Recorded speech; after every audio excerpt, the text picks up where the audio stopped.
The wide open spaciousness of our own mind is the safest of havens.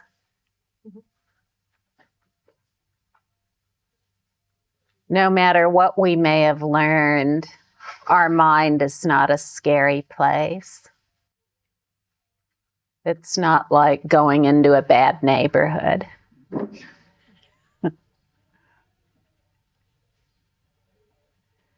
Where we're terrified with every step we take. That isn't the nature of the mind. The mind is pure, originally pure, stainless and absolutely flawless. And this flawlessness is equal to profound love, perfect wisdom, and immense energy. It is what is our connection with the ground of being. The only way that we can know the ground of being directly is to abide or rest as the flawless knower of everything. And the flawless knower of everything, our own awareness, our own mind, is the doer of everything. There's no other doer of anything. There's never been an individual doer, so there's no individual doer to get rid of.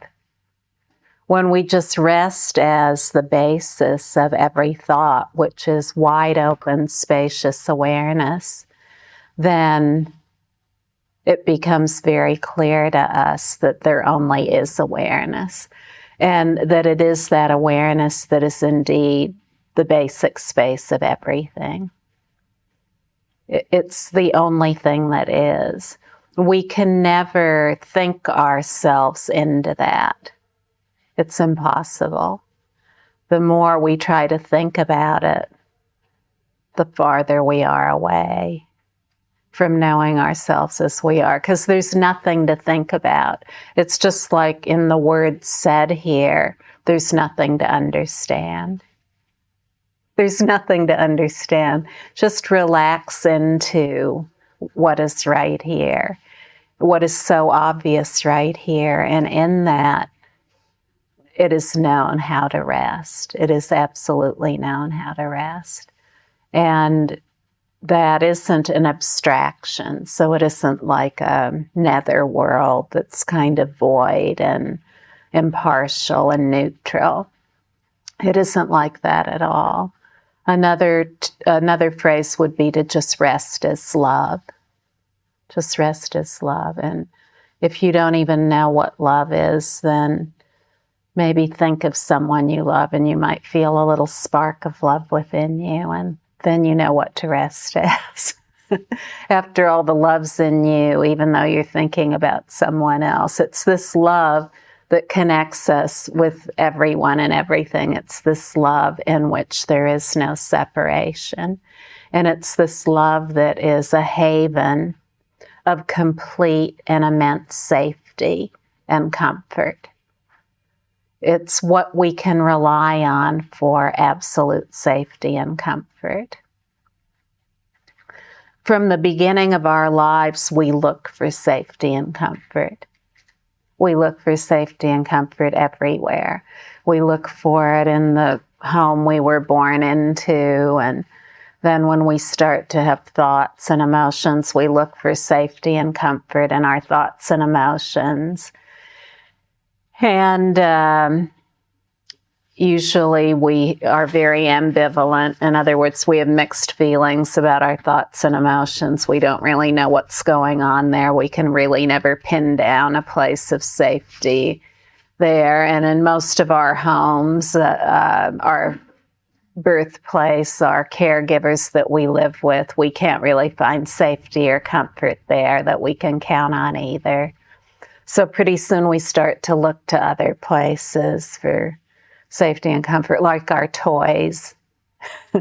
We look for some safety and comfort in our toys, and we have all these make-believe worlds we build, and As little children, we look for safety and comfort there. And then we start to look for it in institutions other than the family, school and friendship. And as we get older, we start to look for it in situations like the workplace and more involved forms of human relating, like sexual relationships and romance. And so food, we're looking for some safety and comfort in food. And so there are all these places that we're looking for safety and comfort, but it somehow always escapes our grasp.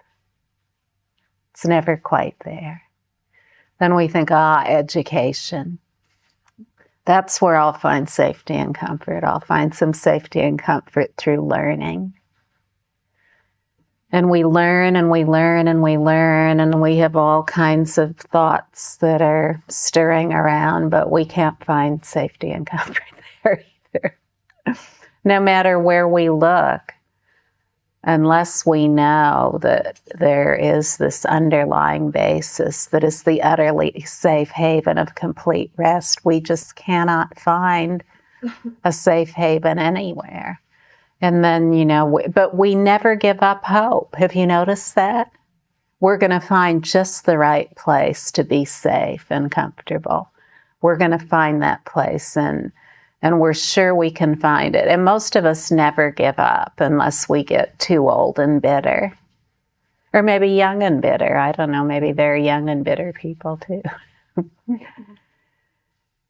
We look in institutions, different institutions, whether they're religious, spiritual, other kinds of organizations, political organizations, social activism. We look to all these places with high ideals. Surely we can find safety and comfort in an organization with high ideals.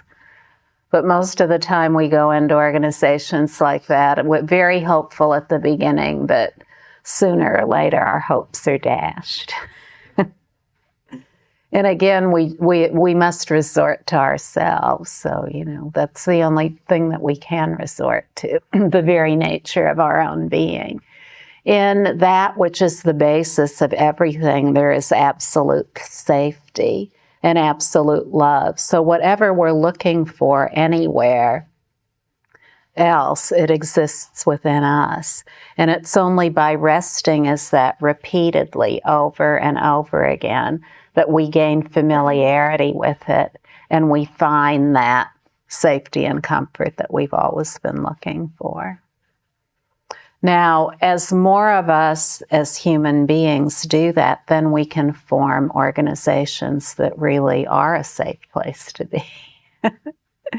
And we can build a world that is a safe place to be. But, really this has to come from the grassroots. It has to come entirely from the grassroots of humankind. It won't come from within the institutions that we've relied on in the past. It will not come from conventional institutions. It must come from the grassroots. For people everywhere, all over the world, just like the people in this room are gathered, people here from all over the world who are resting as awareness. This is so important. It's really very important. By doing so, we make humankind a safe place to be. Without resting as awareness, humankind is not a safe place to be. It's just not a safe place to be.